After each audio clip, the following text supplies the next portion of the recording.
ఆరోగ్యం యోగ్యము కావాలంటే ఆరోగ్యము కావాలంటే మనం ఏం తింటున్నామనేది ప్రజ్ఞాపూర్వకంగా మనం నిర్వచించుకోవాలి. అంటే ఈ ద్రవ్యాతీత ప్రపంచం నుంచి ద్రవ్య ప్రపంచానికి, ద్రవ్య ప్రపంచం నుంచి ద్రవ్యాతీత ప్రపంచానికి ఆ సూర్యుని శక్తిని ద్రవ్య ప్రపంచానికి దిగించేసింది ఈ చెట్లు. ఆ చెట్ల మూలకంగానే మనకు చైతన్యం వస్తుంది. ఆ చెట్లను తిన్న జీవులను తింటే మధ్యలో అపభ్రంశం అవుతుంది. ఆ చెట్ల నుంచి వచ్చిన ఆహారం నుంచి మనం శక్తిని పొందాలి. అదే గ్లూకోజ్ను ఆమ్లజనకంతో భస్మం చేసి శక్తిని మన దేహంలో, మన జీవకోశంలో మనం ఉత్పాదన చేసుకోవాలి. ఇంత సరళంగా ఉంది విషయం. Very simple path.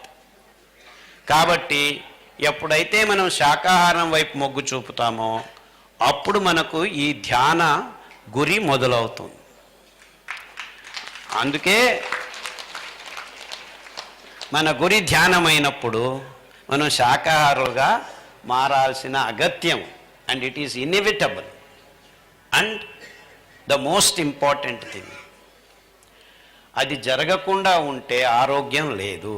అంటే మాంసాహారంలో ఆరోగ్యం లేదు. Very simple equation.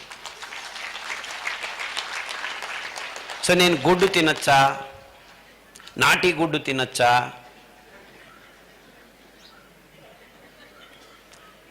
జలపుష్పాలు అని పేర్లు పెట్టుకున్నాం, చేపల్ని తినచ్చా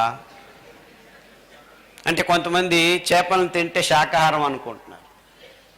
ఇలా శాకాహారాన్ని అపభ్రంశంతో నిర్వచనాలను చేసుకొని ఇంకా మాంసాహారుగానే ఉండి మాంసాహారం కాదు మేము శాకాహారం అని చెప్పుకుంటున్నారు. కోడి గుడ్డు ఎందుకు పెట్టేది? తన పిల్లను పుట్టించుకునేదానికి. అందులో అది పిల్ల ఉందని తెలుసు కదా. సో గుడ్డు మాంసాహారం కాదు అనుకుంటున్నారు. నేను ఒక్క అడుగు ముందుకు వెళ్ళి చెప్పొచ్చింది ఏమిటంటే, మానవ కులంలో ఆరోగ్యం ఎప్పుడు క్షీణించుతూ వచ్చిందంటే, ఆవు తన పిల్ల కోసం, తన దూడ కోసం పాలనిస్తే ఆవు పాలు మనకు చాలా శ్రేష్టమని చెప్పి ఆవు పాలను తాగడం మొదలుపెట్టారు ప్రజలు. ఆవు పాలల్లో ఉన్న హార్మోన్లు, పెరుగుదల అంశాలు ఆవు దూడను పెంచేదానికి కానీ మీ పిల్లలను పెంచేదానికి కాదు ఆ దేవుడు తయారు చేసింది. మీ స్తనంలో ఉన్న పాలు నేరుగా మీ పిల్ల నోట్లోకి వెళితే అది మీ పిల్లవాడికి పరిపూర్ణ ఆహారం, పరిపూర్ణ ఆరోగ్యం. కానీ ఏదో జీవి పాలు తీసుకొచ్చి మీ పిల్లల నోట్లో వేస్తే 6 నెలల్లో ఆవు దూడ ఇంత పెరుగుతుంది, మీ పిల్లోడు ఇంత పెరుగుతాడు. అంటే దానికి కావలసిన హార్మోన్లు, పెరుగుదల అంశాలు వేరే, మీ పిల్లాడు మీ పాప పెరిగేదానికి కావలసిన అంశాలు వేరే. ఈ చిన్న సూక్ష్మమైన మర్మాన్ని గ్రహించకుండా పాలు పరిపూర్ణ ఆహారం అని విజ్ఞాన పుస్తకాల్లో రాసుకొని ఈ పాశ్చాత్య విజ్ఞానులు చెప్పడం మొదలు పెడుతూనే ఆ మైకంలో, ఆ మందంలో పడి పాలు చాలా మంచివి అని మనం కూడా తాగటం మొదలుపెట్టాము. చిన్న పిల్లలు పాలు తాగాలి కానీ పెద్దలు పాలు తాగనేకూడదు. ఏ పాలు తాగాలి? తల్లి పాలు తాగాలి. జన్యుపరంగా మీరు నిష్పక్షపాతంగా గమనిస్తే మన మానవ జాతి పొట్టల్లో పాలను అరిగించుకునే శక్తి 3 నుంచి 4 సంవత్సరాల లోపల ఆగిపోతుంది. This is a genetic fact. కానీ దీన్ని బాగా మాపేసి, కప్పేసి పాలు పరిపూర్ణ ఆహారం అని పుస్తకాల్లో రాసుకొని ఈ వాణిజ్యీకరణ అంశాలు ఎక్కువైపోయి పిల్లలేమిటి పాలు తాగటం, అందరం తాగుతామని అందరూ పొద్దున్న లేచి కాఫీలు, టీలు తాగడం మొదలుపెట్టారు.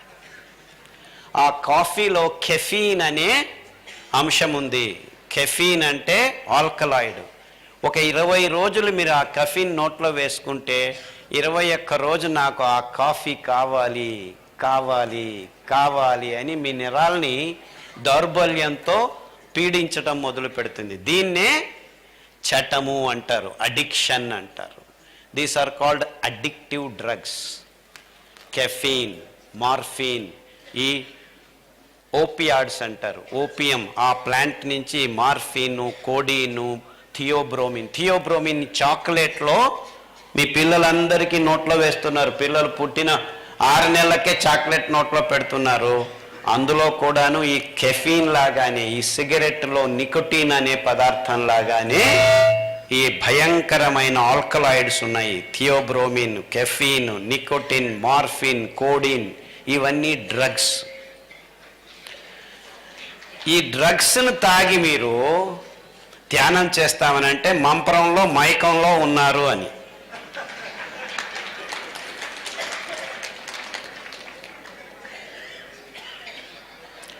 సో పొద్దున్న లేచి కాఫీ తాగకుండా ఏమీ చేయలేను నేను అని మళ్ళా ధ్యానం గురించి 2-3 గంటలు ప్రవచనాలు ఇచ్చేవాళ్ళని చూస్తున్నాం మనం. అంటే ఈ కాఫీ, టీలలో కాఫీ కంటే ఎక్కువ కెఫీన్ ఉంది. ఈ పాలల్లో హార్మోన్లు ఉన్నాయి. అంటే నిజమైన తామసాన్ని కలిగించే ఈ పదార్థాల్ని మనం సేవనం చేస్తూ యోగా, ధ్యానం అని మాటలు మాట్లాడుతుంటే నాకు చాలా విపరీతంగా వినిపిస్తూ ఉంటుంది అన్నమాట. సో మనందరం గమనించాల్సిన విషయం, మన నోట్లోకి ఈ తామస పదార్థాలు, తామసం అంటే ఏమిటి? నాకు అదే కావాలి, నాకు అదే కావాలి, నాకు అదే కావాలి, కాఫీ కావాలి, సిగరెట్ కావాలి, సారాయి కావాలి, డ్రగ్స్ కావాలి, అది లేకుంటే కాదు. దీన్ని దుశ్చటాలు అంటారు, అడిక్షన్ అంటారు. సో ఇలాంటి పదార్థాలన్నీ ధ్యాన యోగులకు అతి దూరంగా ఉండాలి. వాళ్ళని మనం వాసన కూడా చూడకుండా ఉండాల్సిన పదార్థాలు. ఎప్పుడైతే ఈ పదార్థాలు మీరు త్యజించడం మొదలు పెడతారో నిజమైన యోగ దారి మీ కన్నుల ముందు అంతరంగానికి కూడాను గోచరం అవటం మొదలు పెడుతుంది. అలాగే ఇంకా కొన్ని పదార్థాలు ఉన్నాయి. శాకాహారంలోనూ తామస పదార్థాలు ఎన్నో ఉన్నాయన్నమాట. అంటే ఈ పదార్థాలన్నిటినీ మనం గుర్తించి మెల్లమెల్లగా మన జీవన క్రమణంలోంచి దూరం చేసుకుంటూ మెల్లమెల్లగా, నేను ఇప్పుడు చెప్పానని మీరు కాఫీ తాగే వాళ్ళు ఇక్కడ చాలామంది ఉండొచ్చు.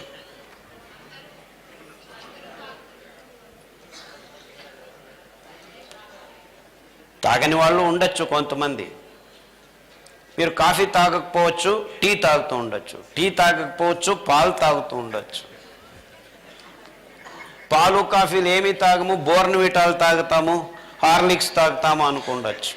అంటే వీటన్నిట్లోనూ తేడా లేదు, అన్నీ తామస గుణం ఉన్నటివే. ఇంతెందుకు, చక్కెర మన దేహంలో రక్తాన్ని మందం చేస్తుంది. ఆ చక్కెర వల్లే మొత్తం ప్రపంచంలో ఉన్న ఇప్పుడు ఆధునిక రోగాలన్నీ బయలుదేరాయని ఇంతవరకు ఏ విజ్ఞాని ఎవరు చెప్పట్లేదు. ఆ చక్కెర 1 గ్రాము మీ దేహంలోకి వెళితే మొత్తం 6 నెలలు మీ దేహంలో ఉన్న రోగ నిరోధక శక్తి వెనక్కి వెళ్ళిపోతుంది. 1 స్పూను పాలు తాగితే మీకు రోగ నిరోధక శక్తి 1 సంవత్సరం వెనక్కి వెళ్తుంది. అంటే ప్రస్తుతం హాస్పిటళ్లలో రోగులు వేల లక్షల సంఖ్యలో ఎందుకు కనపడుతున్నారు? గడిచిన 50 సంవత్సరాల్లో ఒకవైపు విజ్ఞానం చాలా ముందుకెళ్తుంది అని చెప్తున్నాం. సో విజ్ఞానం చాలా ముందుకు వెళ్తూ ఉంటే మనం ఆరోగ్యవంతుల్ని తయారు చేస్తూ వచ్చి ఉండాలి గడిచిన 50 సంవత్సరాల్లో. కానీ గడిచిన 50 సంవత్సరాల్లో రోగులు ఎక్కువ అవుతూ వస్తున్నారు ప్రతి దేశంలోనూ. 100కి 30 మంది డయాబెటిక్ పేషెంట్స్, 100కి 18 మంది క్యాన్సర్ పేషెంట్లు, 100కి 32 మంది థైరాయిడ్ పేషెంట్లు, 100కి 40 మంది ఊబకాయాలు, 100కి 70 మంది మలబద్ధతలు. అంటే పొద్దున్న లేచి మనం కల్మషాల్ని బయటకు వేసే ప్రక్రియ సరిగ్గా జరగట్లేదని ఇలా చెబుతూ వెళ్తే 100కి 10, 100కి 20, 100కి 30, 100కి 40, 100కి 70 అని మొత్తం యాడ్ చేస్తే 200 కంటే ఎక్కువ అయిపోయింది. అంటే ఒక్కొక్కరికి ఒక్క రోగం కాదు, ఒక్కొక్కరికి 2 రోగాలు ఉన్నాయని. ఇవి నంబర్స్ అయితే రోగ లక్షణాలు పలు భయంకరంగా గడిచిన 50 సంవత్సరాల్లో కనిపిస్తున్నాయి. ఎంతవరకు అంటే ఇప్పుడు అమెరికాలో పార్కిన్సన్స్ అనే రోగంతో అందరూ భయపడిపోతున్నారు. అంటే పార్కిన్సన్స్ అంటే ఏమీ లేదు, చాలా సింపుల్గా ప్రజ్ఞ తప్పిపోవటం అని. బతికుంటారు కానీ తాను ఎవరని తనకే తెలియదు. నిన్ను పెళ్లి చేసుకున్నానా, ఎప్పుడు పెళ్లి చేసుకున్నాను, ఒక అర్ధగంట జ్ఞాపకం రాదు, ఎవరు ఈవిడా ఉన్నట్టుండి తన ఇంట్లోనే ఉంటాడు. నేను ఎక్కడో వేరే ఇంట్లో ఉన్నాను, మా ఇంటికి వెళ్ళాలి, పదండి పదండి అంటాడు. దానికి తోడు దేహంలో వణుకుడు పుట్టుతుంది. దీన్ని పార్కిన్సన్స్ అంటారు. అంటే తన ప్రజ్ఞ లేకుండా తాను జీవనాన్ని గడపటం, అది ఎంత తామసము అనేది ఆలోచించండి. ఈ రోగులు అమెరికాలో 100కి 40 మంది తయారవుతున్నారు. ఇంకా 30 సంవత్సరాలు 25 సంవత్సరాలకే ఈ రోగులు తయారవుతున్నారు.